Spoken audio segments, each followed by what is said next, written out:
Good morning. Hi, and welcome to podcast number 5. Joshua and I have a burning desire to talk about what I call the critters, which I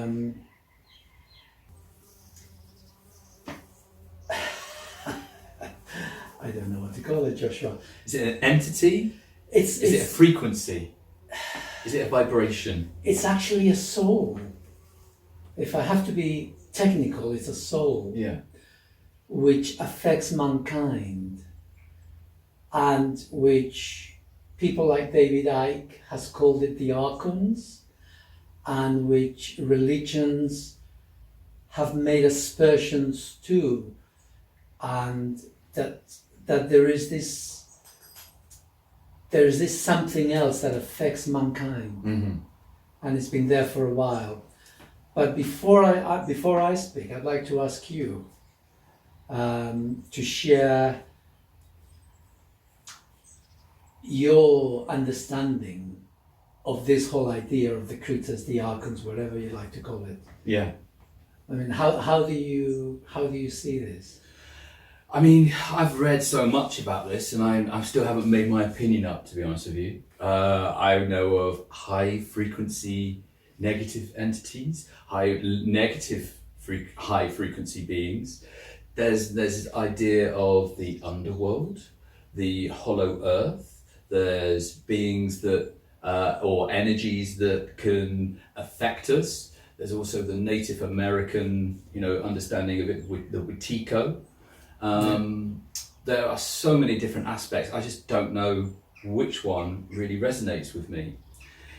Then, we've got this aspect of, is this aliens? Are we the aliens? Or I'm more settling upon the idea of another dimensional energy that that can't take human form, that wants human form, and that is attracted to love, and it's the absence of love. And then another contradiction is the fact that potentially this comes from another source, that there is a different source from what there is of what we get from love. Okay. So, I mean, I know nothing.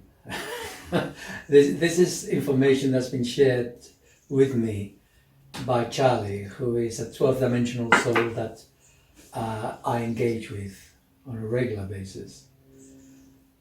And to understand the concept of this other dimensional entity that seems to feed on us, we need to first of all open up our minds to, well, how does creation actually work? Yeah.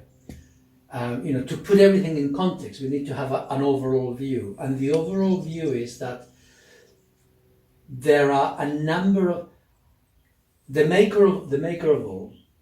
He created creation. There's no other word for it. Creation, and creation is not just this third dimensional. We see this third dimension as like all there is in the living realm, and then we have all these fantasies about, well, what happens when we die. But the answer is fairly straightforward, that the maker of all created creation, but creation is composed of dimensions. So in the whole of everything, all we have is dimensions, different dimensions. A dimension is like different frequencies. We are unaware of them because within the third dimension, we only have a limited amount of, and we're experiencing the third dimension from within our senses. So we're very, very limited. What do you think about this idea, to give an analogy, that these dimensions, it's almost like an old radio where you kind of tune in, and so a different dimension would be a different position. No, I don't think that's a very good analogy. A better analogy is one where you've got a glass with sand in it, and then you can add water, and then the water will percolate between the granules of sand. Mm-hmm. So they both coexist within the same space. You have the water and you have the sand. Yeah. They occupy the same space, but because they're different frequencies, one being more dense than the other, they coexist in between. Yeah. And so all dimensions coexist right now. Now, Charlie, who is like my higher self, he lives in the 12th dimension, if living is the word. He exists in the 12th dimension. Mm-hmm. My immediate soul exists in the 9th dimension. So there are two separate dimensions. The earth, matter, is all in the 3rd dimension. These other dimensions beyond the 3rd, they don't exist in time, but they do exist within space. Don't know how that works, but they don't. To have time, you need substance that can be separated from another substance. Mm-hmm. But within the soul realm, there is no differentiation like that, which is a little bit weird. So the 12th dimension is filled with souls, but they don't have a substance that defines them. They do have a vibration, they do have a frequency, and that frequency changes as we label them 9th dimension, 12th dimension, 17th dimension. The 17th dimension, for example, the Earth Soul, who I call Henry, exists in the 17th dimension. And that is a totally different level. Mm-hmm.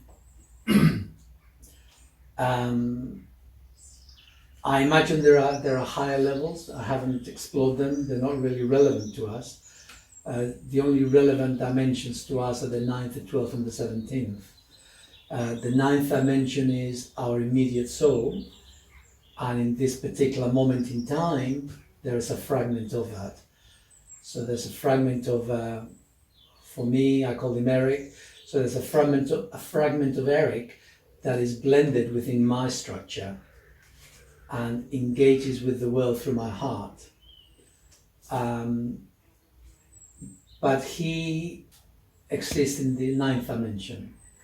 Then Eric himself is a fragment of Charlie. Mm-hmm. And Charlie's got, I think it's around 21,220, thereabouts. And that's just one soul.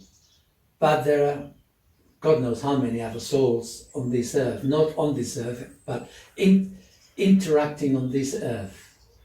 There's 7.9 billion of us, so that's an awful lot of souls, even if you subdivide it, right? So I mean, if Charlie has got 21,120, for the sake of argument, it's thereabouts, by however many people there are on this earth, and that's an awful lot of souls.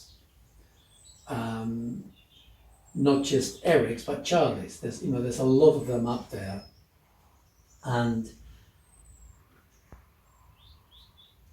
so the question then is, well, if there is something that's influencing mankind, which is not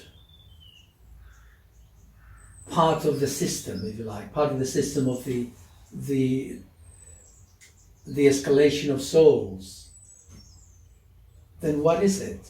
So when I asked Charlie, they are souls, but they're souls in the 9th dimension. So just like our souls, to really understanding, I need to sort of give more information. So you have a fragment of soul within you, call your soul whatever you like, but you've got a fragment of that in this present time. But you've also got fragments of that soul in previous lifetimes. Because from the point of view of soul, time is irrelevant. So it's all happening now. So there's a slice of you here, there's a slice of you a few hundred years ago, and some blah, blah, blah going up backwards in time. And they're all existing at the moment. And there's a connection between this fragment and previous fragments. And that connection is through the second chakra. So through the second chakra, we are connected to previous lifetimes. And I've heard many people say that, you know, they're reliving their trauma from their past lives, a soul shard that's stuck in them that needs to break away. And, you know, so often in the New Age movement, there's lots of, it becomes a get out clause as well. I am this way because of my soul shard and what I've done in the past, and this is just who I am. Well, what do you think about that? Well, there's some truth to that. Yeah. Often what happens is in previous lifetimes, we have died unconscious. I purely, to explain this, I need to say that the fragment of soul within us has a certain level of integration. What I mean by this is that we're not fully connected with the soul within us, or the soul within us is not fully connected with us, the machine, because the machine is damaged. It's damaged physically, emotionally, psychologically, and the level of integration is not that great. And so the soul's still there in the background, but it's been buffeted, if you like, by the experiences of that person in that lifetime. When that person dies, they die with a lot of trauma. The soul has not been fully integrated.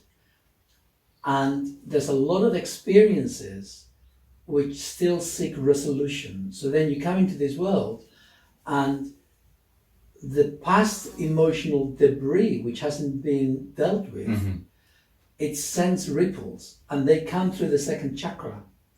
And so when we're born, we have a physical template from our DNA, genetic template. We pick up programming from our environment, from our parents, and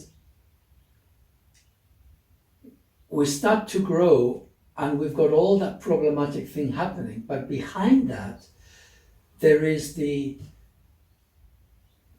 template from the past life, which is still seeking integration.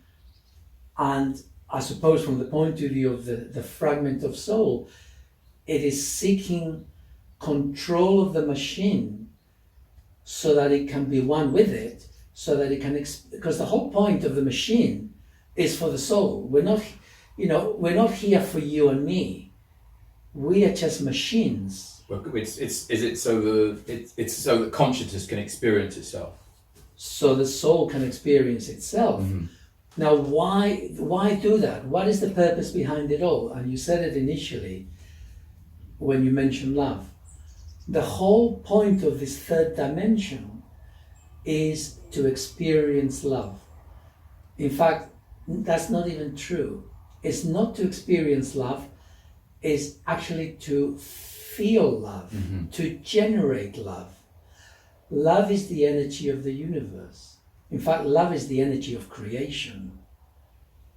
And love is the glue behind will, behind the integration of all the molecules, behind every expression of this third dimensional world. And our purpose is for soul to come into the machine, to express love, to maintain the mutual maintenance of the universe. So this is why we're here. Not just us, but the planets, the stars, at every single level of a certain level of consciousness, love is what's behind it. Love is what it's all about. So soul comes into us, into the machine, to express itself. The machine doesn't feel love. Your ego doesn't know anything about love. All your ego knows is fear, because the machine is programmed genetically for survival in a world of dog eat dog. Dogs eat dog eat dog. Anyway, so we as machines are incapable of love. Not because this is not a judgment, it's simply that love is a higher vibrational energy than the machine can create by itself. Mm-hmm. Love comes from the soul, through the heart. But for that to happen, the machine needs to work properly. We talked about this in the last podcast, that you need to be integrated. You need all three brains to be working, simply so you can have self-awareness and separation, so that the heart energy can come in. So that is the way the world, the cosmos, is meant to be functioning. Oh, cosmos is a better word. So the way the cosmos is meant to be functioning. So what went wrong? Because free will, yeah, that's that one. And us being able to come into this, this experience, and to be, personify and express and feel love. What happened? Something went wrong, didn't it? Is there a violation? Was something inserted? So that's when the critters come in. Yeah. All right. So, yes, something happened, according to Charlie, 3.5 million years ago. There was a planet between Mars and Jupiter, I think. And this planet got destroyed, and a large part of that planet, eventually about 190,000 years afterwards, it was captured and became the moon for the Earth. Now, to understand the next bit I'm going to say, you need to realize that we exist in the third dimension. Souls, 9th, 12th dimension, 17th dimension, they are in a separate plane of existence from us. So how do they know where to go? And the way they do this is by large bodies. So for example, the sun, which itself contains a soul as well as fragments of souls, the sun is a large enough focus from the other dimensions to connect with this dimension. And we got trillions upon trillions, quadrillions, whatever, of stars in all the galaxies. Yeah, it's innumerable. So anyway, so our sun is a focus, but from which, in my case and in your case, Charlie can connect with me. So Charlie, from his dimension, connects with the sun, which in turn allows him or it or whatever to connect with me. And so the earth itself is a focus for Henry, who is the 17th dimensional soul for the earth. So every large planetary body becomes a buoy in the ocean that says, it's like part of the map, location map of where things are. So this is how souls interact with the third dimension, with a particular part of the third dimension. So we ourselves, we are stuck within the earth. This is why you die, and then later on you have another incarnation, but you're still in the same planet because of this connection. So the critters, they are a collection of souls which existed in this planet, which got blown up, and they were part of the sea world. A lot of that water came to the earth. They were part of the sea world, and they were low level. So we ourselves as human beings, we've got a certain level of soul integration. The soul itself is a ninth level soul which has a certain level of experience, having been through a whole lot of bodies. And so it grows in complexity, if you like, in vibrational complexity of what, you know, I don't have the words for this, but so I'm avoiding saying words like development because they're all very human words, but there's a certain level of development, and within that development, so they keep growing, but they don't grow because this is all outside of time. So Charlie, my soul, has got Eric underneath, but there's a whole lot of Erics. They're all in this life existing at the same time, right? On the same timeline or different timelines? Different timelines, yeah. It's all beyond time. But at this moment in time, there's supposed to be around 21,000, some of which will have died, other ones will be born. The point is that all these separate little souls, if you like, fragments of souls, together they create Charlie. So I see Charlie as an entity, but actually Charlie is itself a fragment of a whole lot of other Charlies who together create a soul that is the soul for a planet. Yeah? So there's a pyramid. There's a pyramid of movement, of energy, coalescing energy, that they're all existing at the same time, but in fact, you got these lower ones creating a higher one. And how many Charlies are there? Do I have the same Charlie as you? I don't know. Because it all goes back to one eventually. So well, that's much higher up. That diagram you had, that I think that really helps to explain. But I mean, bear in mind that we've got ourselves here, then we've got planets, then we've got stars, then we've got galaxies. For all I know, constellations. I don't know. I think that's probably a man-made thing, a constellation. But we've got stars, we've got galaxies, then we've got a whole lot of galaxies, and eventually you've got a universe. And the multiverse. And then there is multiverses. I mean, like, it's way beyond us. Exactly, okay? It's way beyond us. But purely from our perspective, so we've got this ascending structure of soul energy, which, for all I know, there's something greater and greater and greater and greater. Everything's a fragment of something else. Eventually, we're all fragments of God. In an ultimate sense, everything eventually is a fragment of God.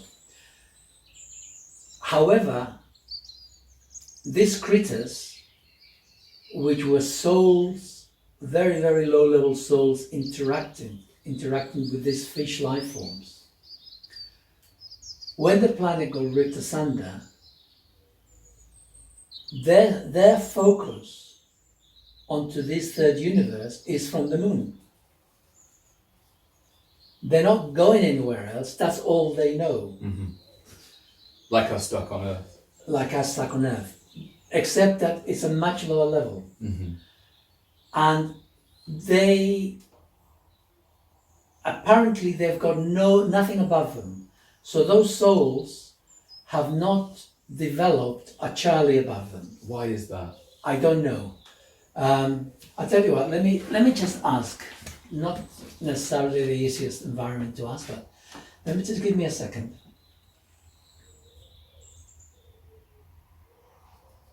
Okay, he's willing to engage. So ask the question.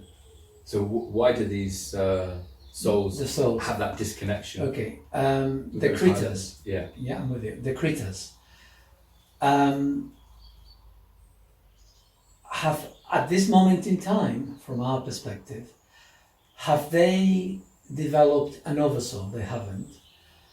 Will they develop an oversoul? Am I understanding this accurately? So they have no oversoul, and I think they're stuck there. Mm. And part of the cattle from the stream Of pure love. of pure love, the cattle from the stream of love, and all they have access to is emotional energy, which is a very, very low level vibrational energy. Mm-hmm. So, what did I say? Emotional energy, fear energy. Basically, it's fear. Emotional energy is fear energy. So, and they have access to us through the second chakra. So the critters connect with human beings via the second chakra, and they can only connect to us and feed on fear rather than feed on. You see, we as souls, we don't feed on love, we generate love. So one is giving, the other one is taking. Mm-hmm. And so the critters, from where they are, all they can connect with is a source of energy, which is fear. And they do this by the second chakra, which is by our emotions. And that's where they're comfortable, thank you very much. And so is that their source? We are their source. We are their source. Yeah. They're a parasite. Mm. They have become a parasite. Yeah. And they've been affecting mankind for 3.5 million years. And what that means in practice is that, and this is why it's important to listen to the previous podcast, first of all, that we are machines.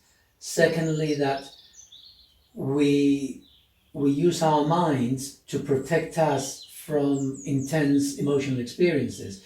So we don't express our emotions consciously, and they become part of our subconscious. Mm-hmm.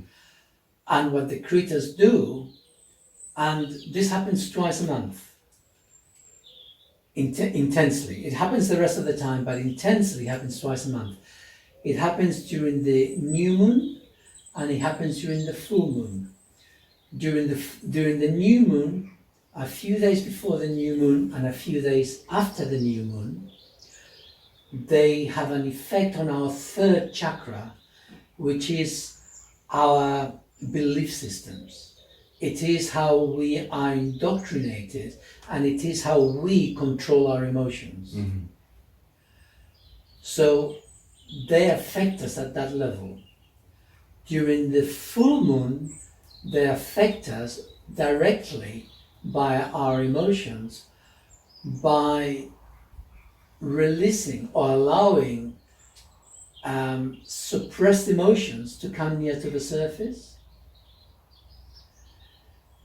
The problem is, and this is an important problem for psychotherapy, the problem is that when suppressed emotions come to the surface, unless they are experienced with the whole of the body,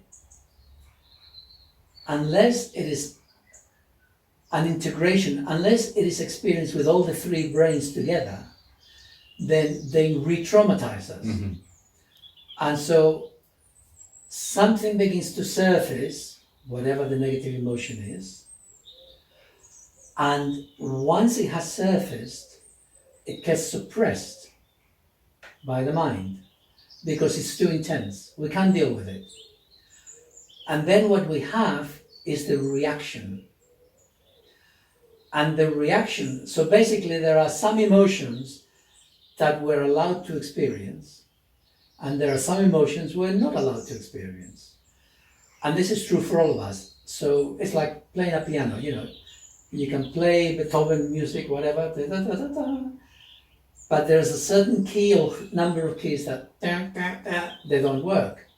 So we can never experience the full symphony because there's those few keys, those few emotions which we're stuck with, and we are unwilling, unable to express them and let them flow through the system. And they're the ones which are problematic for us as individuals. So those memories that will remind us of those emotions come to the surface, our mind suppresses them, we then become reactive, and we now experience the rage.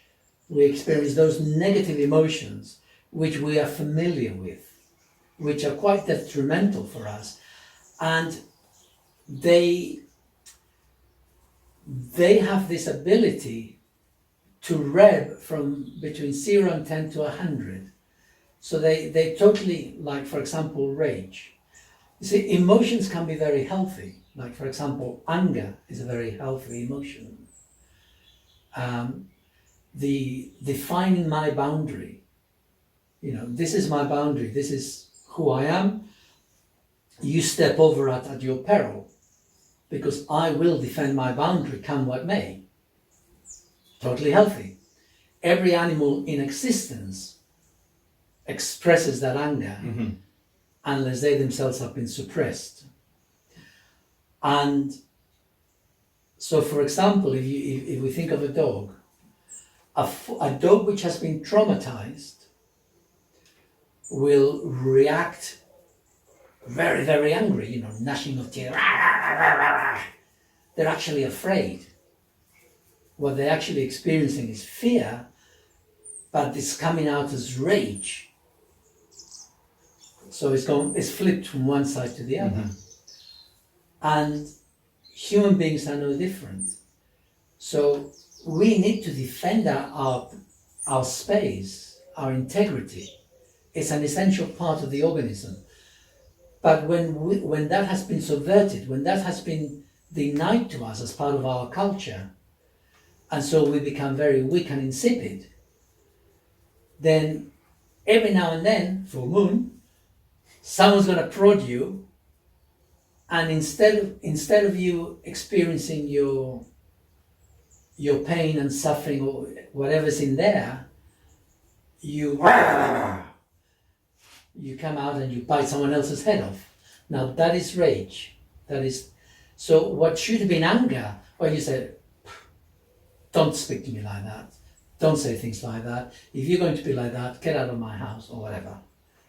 You don't need to go into violence, although violence is there if it means you need to defend yourself.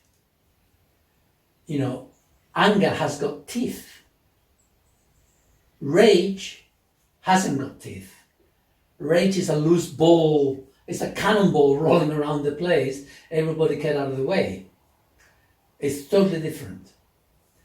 And every full moon, you will have all these different emotions that people are not able to express normally.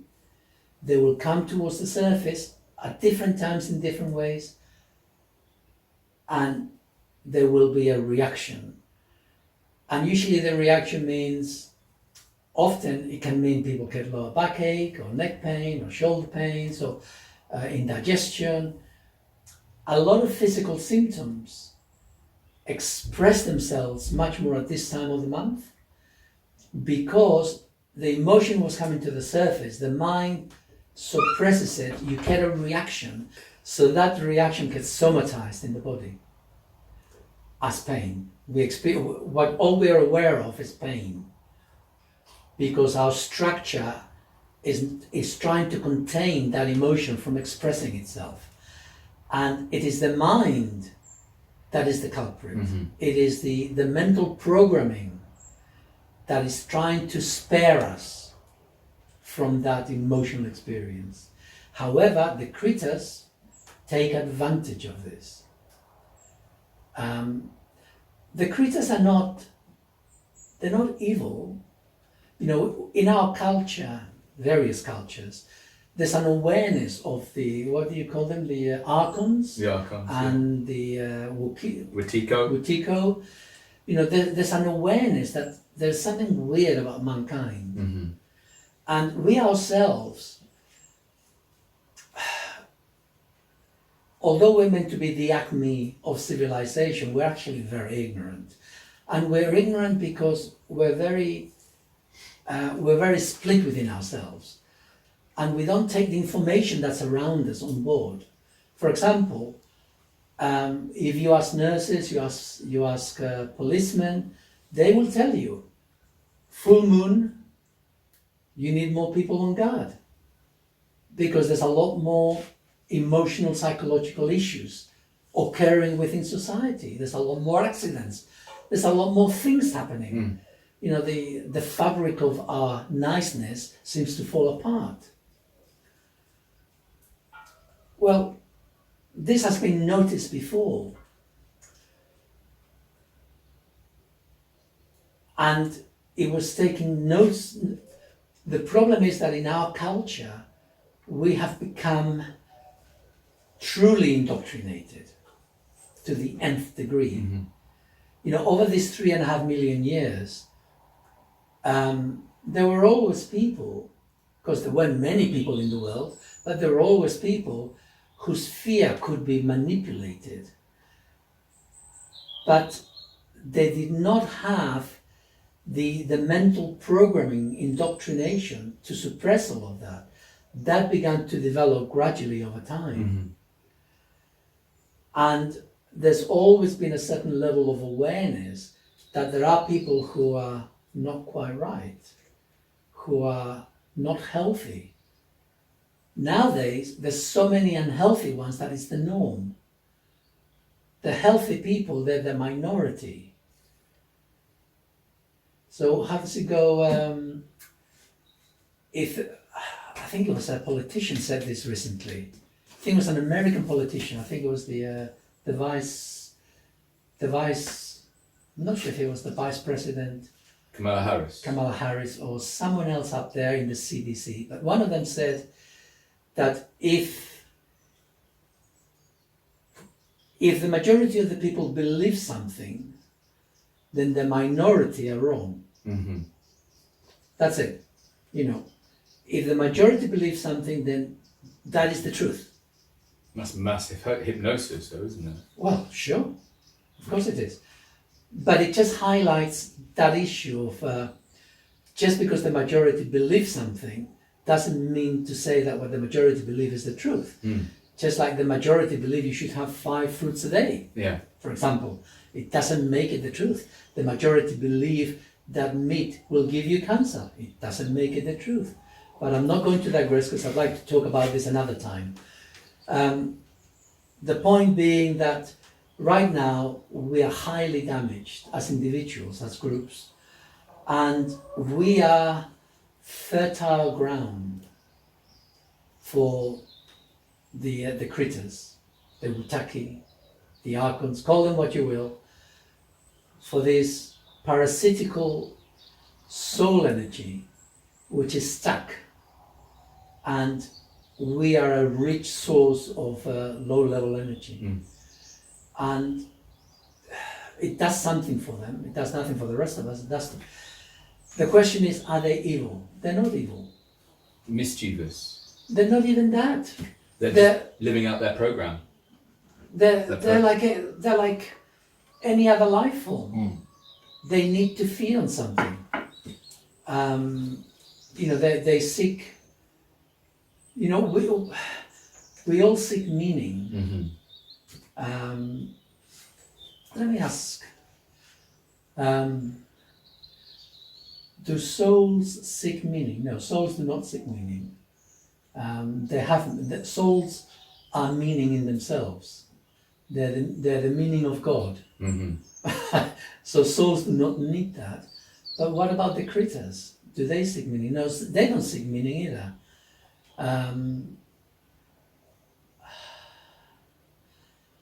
They know no better. That's all they know. They're following their instructions. Well, it's not even an instruction. No, they're following their appetite. Mm-hmm. Is that basic? It's just basic. Mm. They've become separated from the stream. So is this quite common throughout the galaxy? It's quite common in the universe? Is it common in our galaxy? It's not common in our galaxy. Are there many other planets that contain the equivalent of the Kritas? No. Is the Earth the only planet? No. So there's a few others. There's a few others in this galaxy, but not many. No. So are we talking more than 5, more than 10, more than 15? So we're talking about what, 11 to. So there's about 11 planets in this galaxy that are in a similar situation to us. But from the point of view of the universe, there's a lot of this. And it serves a function, it actually serves a function.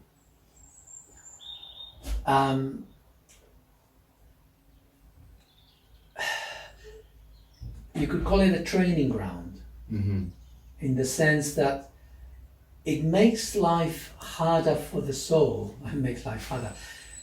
It's like if you want to learn how to ski, you go through various difficulties, right? So you've got the easy ground, and gradually, and then when you're really good, you go to the harder ground. There always has to be an element of risk. There has to be an element, otherwise there's no comparison, there's no contrast from which to learn. And so the Kritas fulfill that function. They make it harder for the soul to integrate in our bodies. And in a way, it keeps us stuck here on this planet. So they do serve a valuable function. We wouldn't think so, because I look around and I see the madness that's in the world at the moment. But nevertheless, they do serve a function. And the challenge for us is to integrate the three brains, because once we've created a certain level of integration and we can connect with our hearts, i.e. our soul begins to have some power on the reins of the machine, then we start to create more love. And once we're in love, the Kritas no longer have that power over us. They can still do a little bit of mischief occasionally, but they no longer have the power to keep prodding the machine to generate fear. Most people exist in a state of fear continuously. And it's hard to appreciate that, because if you're in fear, you're in fear. You don't know anything else. You're simply reacting from one moment to the next. You don't have all three brains working to give you depth of perception, to actually see yourself in context and say, oh, actually, I think I'd like to do something different now. Yeah. So the Kritas do serve a purpose, and yet we need to wake up to the fact that we are being manipulated by the Kritas into keep regurgitating our negative emotions, simply to create this emotional energy that feeds them. And it gets complicated insofar as there are people, the idea of what happens when a soul comes into you, possession is real. Yeah. But it's not real the way people think it's real.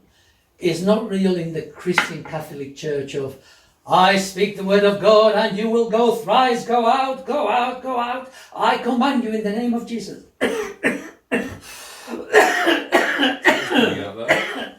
Sorry. Too dramatic. Maybe this is your exorcism. It's working. I don't have the Kritas operating in me. They get a looking now and then, but no.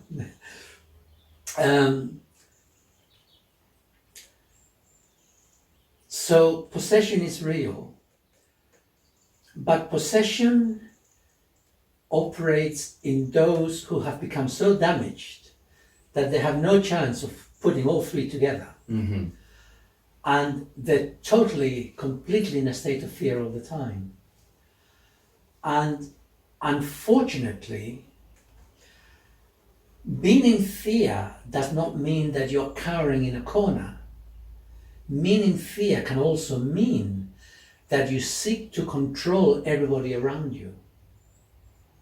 And so you seek wealth, you seek money, you seek power, you seek control over other people by any means, whether it's blackmail, it doesn't matter what it is. Or the zealotry, you see that in the New Age movement. It's Yeah. just like, I know better than this, I have attained, I'm on the next level, this is the way, come with me. And, that's just kind of more ego in my mind, and the need to, the competition. Well, that's a tricky subject to talk about in the context of YouTube, of course. But absolutely. Ultimately, what has happened over time is that we have developed groups of people who have become so damaged, who have sought power over other people. And they themselves have become extremely wealthy, and this wealth has been transferred across the generations. The problem is that these people have been brought up as children in very damaging and loving situations. And so they grow up so damaged, there's no redeeming feature, really. They don't stand a chance of freeing themselves. And they are totally at the mercy of the critters. However, these people are the ones who end up in control of the majority. So are they psychopaths? Or are they Yes, just... absolutely. Yeah. In every Absolutely. instance? Absolutely. By psychopath, we're talking about people who are totally so cut off from their feelings and from any generosity of spirit, Yeah. that other people are simply tools to be used for their own ends. But they also, I believe, feel that they're doing the right thing. They're doing the good thing for this planet, for humanity. Everybody's a good guy. Yeah. Everybody's a good guy. That's how they square it. They're doing good work. Yeah. When we're fractured, as people are, multiple personality disorder is not just a psychiatric label, it's a reality for all of us. To be okay. So with Charlie, he has taught me this system of understanding the levels of integration in a human being.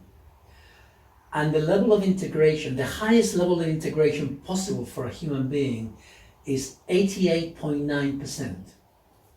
It is impossible for a human being to go beyond 88.9% of integration. So what that means is that there is 10.1% of ego, which will always be there, which cannot be rid of. As long as we're alive, as long as we're in a human body, we rely on our ego to manage the world.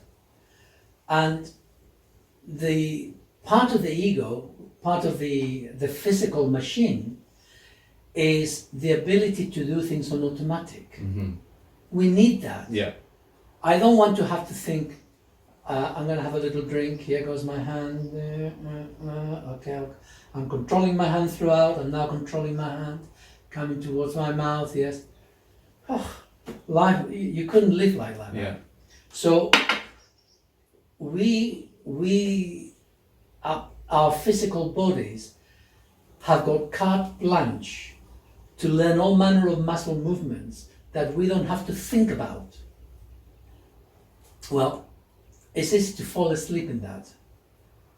So our three brains, our three brains are not always integrated. It cannot be so. Sometimes one of them goes to sleep. Mm-hmm. The question is, how often and for how long? Yeah?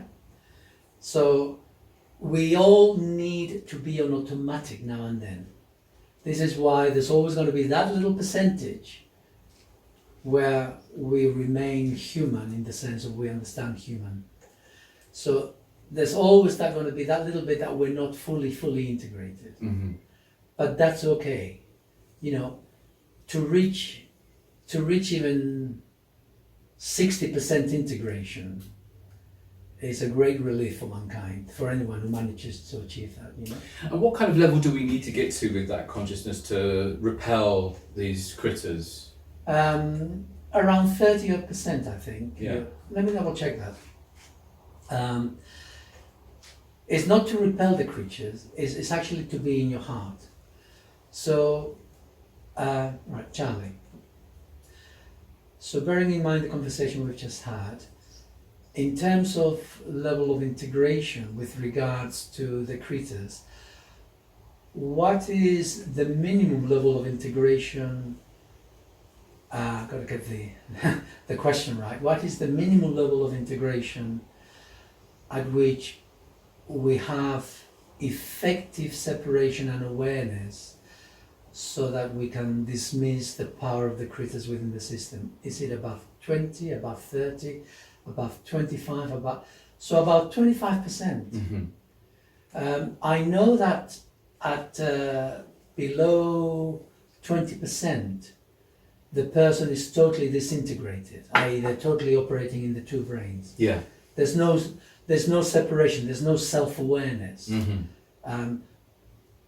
And most people exist at that level, below 20. And you know, there's a little bit of up and down, and that's a saving grace, that you can go up and down. But the bulk of their life exists below 20. But to begin to get a hold on this, about 25%. Yeah. You know, that's pretty good, really. Otherwise, we'd never have any kids. We'd probably kill them all. You need to be able to put yourself in their shoes. Yeah. And say, well, what does my kid need? They're screaming their head off. What is it? What does he need? What does she need? And you need to so you need that separation, so you actually put yourself in someone else's shoes. Sure. In the same way as you need the separation to put yourself in your shoes, so that you can actually look at yourself objectively. Mm-hmm. So 25%. So that's well within the realm of most people. Yeah. I don't know how many most people means. So bearing in mind that at the present moment we've got 7.9 billion people on this earth.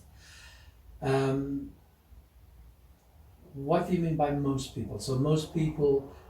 So people who stand a chance of going above 25% in this lifetime, are we talking more than 1 billion? More than 2 billion? Okay. Are we talking less than 1 billion, less than 2 billion, less than 3? So there's about 3 billion people who are unable to go above 25%, who will be unable to go above 20% in this lifetime.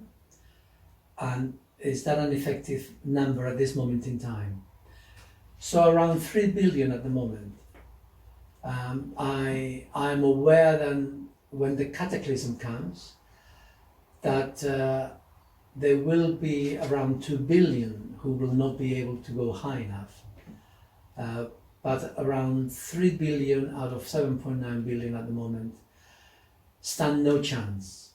And these are the, if you like, the younger souls. So the younger souls who are still lost in the control of the body, and they have to go through many lifetimes, and they just don't stand a chance. Now these are the fodder for the guys at the other end, the ones who like to control. because by controlling those minions, they maintain their power. They control those who don't think for themselves, who are so fearful, who will just do what they're told. And to make matters worse, they also generate reality, because with emotions we do generate reality. Our perception of reality is based on what goes through our emotions, what goes through our minds in terms of images.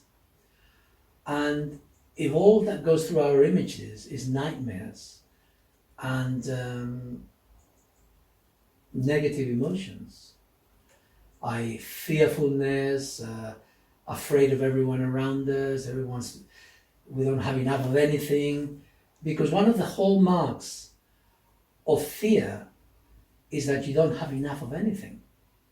You don't have enough love, you don't have enough kindness, you don't have enough food, you don't have enough money, you don't have enough of anything.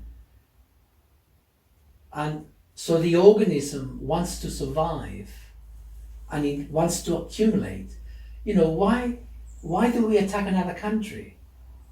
Because we want their resources. Why do we want their resources? Because we're afraid we don't have enough.